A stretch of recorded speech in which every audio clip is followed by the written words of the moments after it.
గోదావరి నది జలాల మీద శాసనసభలో చర్చ పెడదాం, స్పీకర్ కు లేఖ రాయి, నువ్వు చెప్పిన తారీఖు నాడు అసెంబ్లీ పెట్టించే బాధ్యత మా శ్రీధర్ బాబు గారు తీసుకుంటారు. నువ్వు నేను చర్చ చేద్దాం. గోదావరి జలాలలో తెలంగాణకు అన్యాయం చేసింది ఎవరు? ప్రాణహిత చేవళ్లను తరలించే 1,00,000 కోట్లు దోసుకున్నది ఎవడు? ఇవాళ గోదావరి బంకంచెర్లలో 3,000 టీఎంసీ సముద్రంలో పోతున్నాయి. రాయలసీమకు తరలించమని చెప్పింది నువ్వు కాదా? 2016లో మొత్తం వివరాలతో నేను వస్తా. నువ్వు సిద్ధంగా ఉన్నవా? నువ్వు చెప్పినాకనే కదా ఉమాభారతి గారి ఆదేశాల మేరకు చంద్రబాబు నాయుడు గారు 2016లో ఆనాడు జీవో ఇచ్చిండు. గోదావరి నుంచి బంకంచెర్లకు నీళ్లు తరలించడానికి, హంద్రీ నీవాకు 400 టీఎంసీలు తరలించడానికి 2016లోనే జీవో ఇచ్చిన మాట వాస్తవం కాదా? 2018లో వ్యాప్కోస్ను నియమించింది నిజం కాదా? వ్యాప్కోస్ సంస్థ 400 టీఎంసీలు గోదావరి జలాలను హంద్రీ నీవాకు బంకచెర్ల ద్వారా తరలించడానికి ప్రాజెక్టు రిపోర్ట్ ఇచ్చిన మాట వాస్తవం కాదా?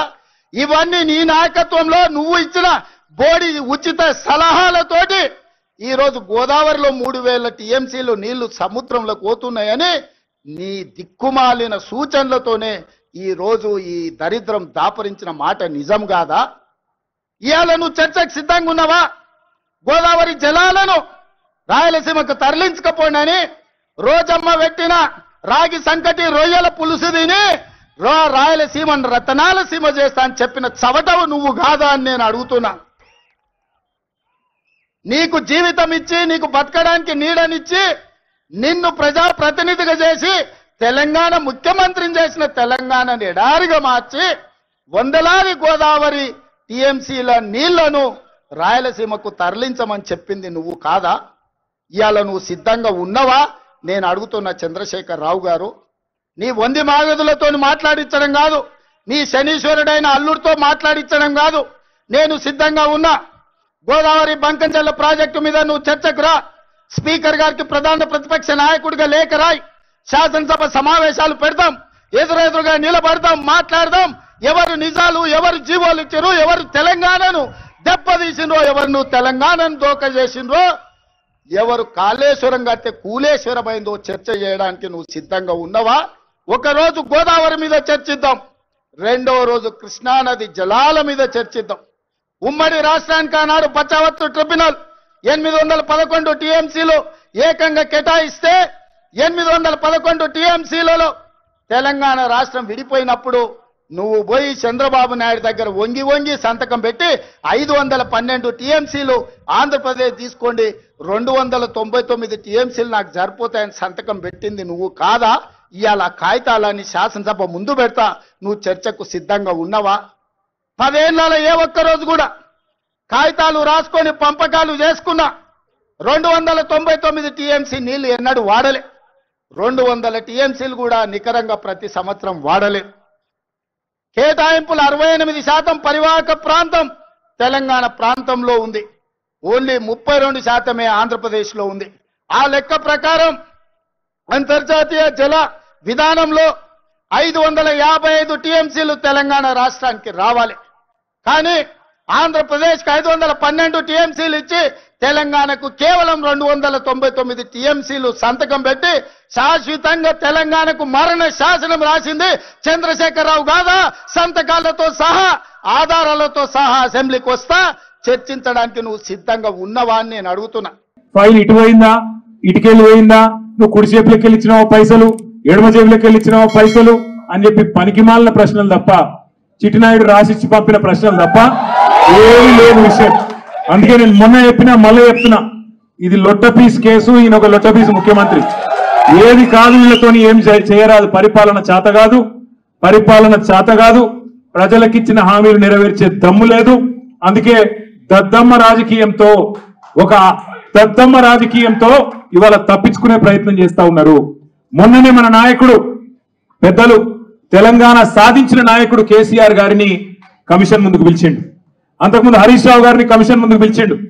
ఆయనకున్నదంతా ఒకటే షోకు, నేను నెల రోజులు జైలున్నా లుచ్చా పని చేసి వీళ్ళని కూడా పెట్టాలి ఒక కొన్ని రోజులు, అదొకటే ఆయన షోకు. ఆయనకున్న పైశాచికానందం అదొకటే. సాడిస్టులు ఉంటారు చూడు కొంతమంది, నాకు దక్కని ఎవరికి దక్కద్దు అన్నట్టు నాకు జరిగింది నీకు కూడా జరగాలన్నట్టు ఆయన ఎట్టి పరిస్థితుల్లో కొన్ని రోజులు జైల్లో పెడదామన్నది ఆయన షోక్. అందుకే నేను ఇలా అధికారులకు కూడా చెప్పిన, మీకు పైకి వెళ్ళి రావచ్చు ఆదేశాలు, ఇప్పటికే దబ్బన వస్తే పెడితే పెట్టుకోర్ర పోయి ఏముంది, మీరు పంపితే కూడా 15 రోజులు వదిలేస్తా ఏమున్నది, మంచిగా రెస్ట్ తీసుకొని వస్తా అని చెప్పిన. ఇప్పుడు కూడా మళ్ళీ చెప్తున్నా, తప్పు చేయలేదు, తలదించుకునే పని ఎంత మాత్రం చేయలేదు.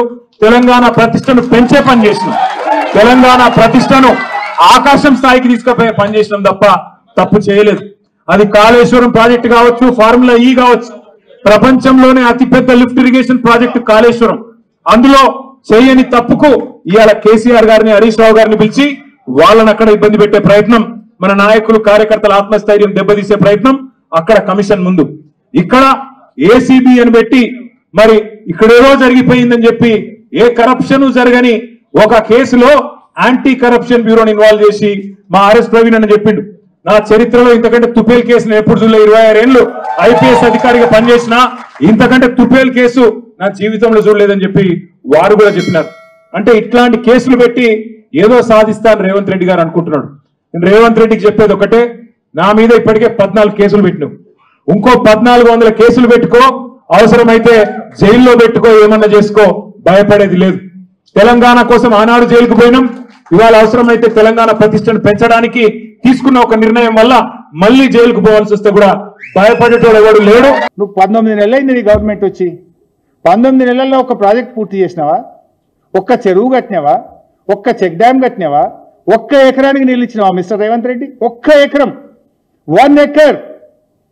18 నెలల్లో ఒక్క చెరువు తవ్వలే, ఒక్క ప్రాజెక్టు పూర్తి చేయలే, ఒక్క ఎకరానికి నీళ్ళు ఇవ్వాలి. నువ్వు చేసింది ఏమున్నది? పెద్దబాగా గొట్టకపోయింది, ఆయన ఎస్ఎల్బిసి కుప్పగూలిపోయింది, పాలమూరు ప్రాజెక్టులో pump house Vattem pump house మునిగిపీకింది. గింతే నువ్వు చేసింది. కూలగొట్టినావు, మునగొట్టినావు, తెగ్గొట్టినావు, పెద్దవాగు తెగ్గొట్టినావు, ఆ ఎస్ఎల్బిసి టన్నల్ కూలగొట్టినావు, వట్టెం నువ్వు మునగొట్టినావు. గింతకు మించి నువ్వు చేసింది ఏంది రేవంత్ రెడ్డి? ఏందో పీక్ పొడిచినా అని మాట్లాడుతావు. అన్ని నోరు తెరిస్తే అబద్ధాలే. అదే ఏమైనా చెప్పడానికి లేకపోతే వినటానికన్నా బాధ అవుతుంది భయ్, సిగ్గుండా. ఇది అంటారు చూడు, అట్లున్నది నా పరిస్థితి.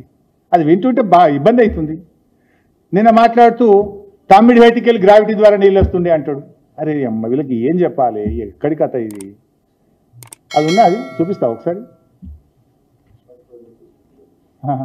ముఖ్యమంత్రి గారు చెప్తాడు, నీటి మార్గంలో ఆంధ్రాకు 31,000 నిన్న మాట్లాడండి తమ్మిడి హేటి మీద లేదా? సరే, నేను మీరు అందరూ చూసేది కదా, నేను చెప్పేది ఏముంది. తమ్మిడి హేటి కడితే గ్రావిటీ ద్వారా నీళ్ళు వస్తాయి. ఈ డ్రాయింగ్ మీకు కూడా షేర్ చేస్తా. ఇది అప్పుడు నేను ఇరిగేషన్ మినిస్టర్ చూడప్పుడు డ్రాయింగ్. తమ్మిడి హట్టి నుంచి ఎల్లంపల్లికి నీళ్లు రావాలంటే 2 లిఫ్ట్లు ఉంటాయి బాస్, 2 లిఫ్ట్లు. నువ్వు కొత్తగా ముఖ్యమంత్రి కూడా కాలేదు, ఇప్పటికి ఏడాది అర్థం అయిపోయాయి. ఇంకెప్పుడు నేర్చుకుంటావు? ఇంకెన్ని రోజులు పడుతుంది నువ్వు నేర్చుకోవడానికి? ఏడాది అర్థమైనాక కూడా నీ అజ్ఞానాన్ని బయట పెట్టుకుంటే రాష్ట్ర ప్రజలు ఏమనుకోవాలి నిన్ను? 2 లిఫ్ట్లు ఉన్నాయి కదా, ఇక ఏమన్నా మాట్లాడితే ప్రతిపక్షంలో ఉన్నప్పుడు అంటే నువ్వు ఎటు మాట్లాడినా చెల్లింది. You are a chief minister, you are in a responsible position, constitutional పోస్ట్లో ఉన్నావు. మాట్లాడేటప్పుడు ఆచి తూచి 1కి 2 సార్లు చూసుకొని మాట్లాడాలి మిస్టర్ రేవంత్ రెడ్డి. ఏ రోటి కాడ ఆ పాట పాడతావా? ఎటు వాటి అటే మాట్లాడతావా? 2014లో మాట్లాడినావు నువ్వు ఇది. ఆ రోజేమో కాంగ్రెస్ మొత్తం పైసలు మెక్కింది, మింగింది, ఏం పని చేయలేదు, దండుగంటివి. ఇప్పుడేమో కాంగ్రెస్ పూర్తి చేసింది, బీఆర్ఎస్ చేయలేదని బట్టివి. అది నాలుకనా తాటిమట్టనా? నోరా మోరా? మాట్లాడుతుంది కొద్దిగానే ఉండాలి. కేసీఆర్ గారి దమ్మెంత అన్నది ఒరిజినల్ కాంగ్రెస్ పార్టీకి తెలుసు కాబట్టే తెలంగాణ రాష్ట్రం వచ్చింది. వచ్చినటువంటి ఆ రాష్ట్రానికి ఇవాళ రేవంత్ రెడ్డి గారు ముఖ్యమంత్రి అయిన. అది మర్చిపోయి కేసీఆర్ గారు దమ్ముంటే ఇక్కడ రావాలి అక్కడ రావాలని రేవంత్ రెడ్డి గారు మాట్లాడడం చాలా బాధాకరం. హుందాగా ప్రవర్తించాలి ముఖ్యమంత్రి గారు.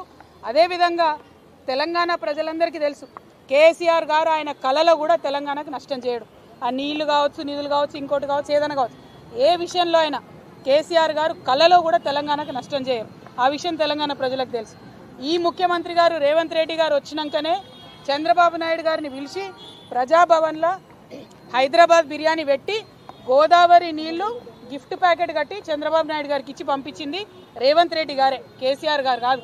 2016లో ముఖ్యమంత్రి గారు చెప్పినట్టుగా ఆనాడు పోలవరం బనకచెర్ల ప్రాజెక్టు విషయమే లేదు, రాలేదు.